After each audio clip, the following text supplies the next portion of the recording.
Bungalow বাড়ির ভয়ঙ্কর ভূতের সত্যি ঘটনা, নিশির ডাক। পশ্চিমবঙ্গের নদিয়ার এক গ্রামে ছিল এক পুরনো ইংরেজ আমলের বাংলো বাড়ি। চারদিকে বড় বড় আম গাছ, বাঁশঝাড় আর ভাঙা পাঁচিল। গ্রামের মানুষ সেই বাড়িটাকে কালো বাংলো বলে চিনত। সন্ধ্যার পর কেউ ওই রাস্তা দিয়ে হাঁটত না।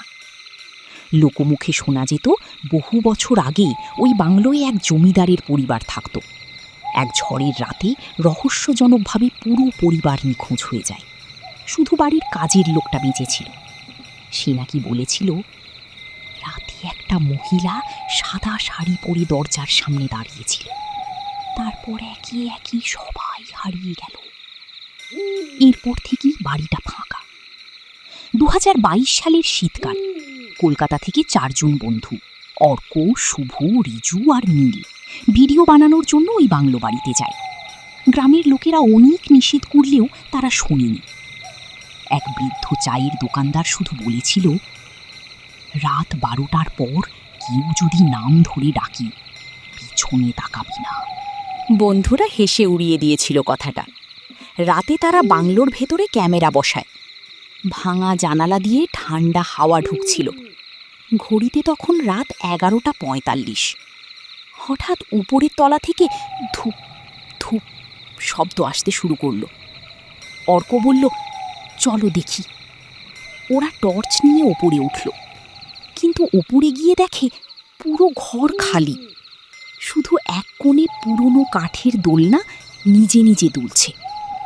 তারপরই নীল কাঁপা গলায় বলল, তোরা কি বাচ্চার কান্না শুনতে পাচ্ছিস? সত্যি, খুব আস্তে একটা শিশুর কান্না ভেসে আসছিল অন্ধকার করিডোর থেকে।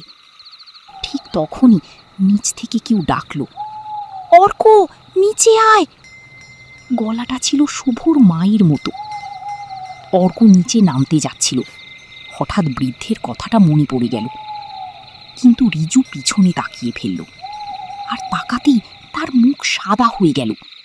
সে কাঁপতে কাঁপতে বলল, ওটা মানুষ না। বন্ধুরা পিছনে ঘুরে দেখে করিডোরের শেষে সাদা শাড়ি পরা এক মহিলা দাঁড়িয়ে আছে। তার পা উল্টো দিকে ঘোরানো, আর চোখ দুটো একদম কালো। হঠাৎ পুরো বাংলোর আলো নিভে গেল। এরপর ক্যামেরায় শুধু চিৎকার রেকর্ড হয়েছিল। পরদিন সকালে গ্রামের মানুষ বাংলোর বাইরে অর্কদের গাড়ি দেখতে পায়, কিন্তু 4 জনের মধ্যে শুধু অর্ককে অজ্ঞান অবস্থায় পাওয়া যায়। বাকি 3 জন নিখোঁজ। অর্ক জ্ঞান ফেরার পর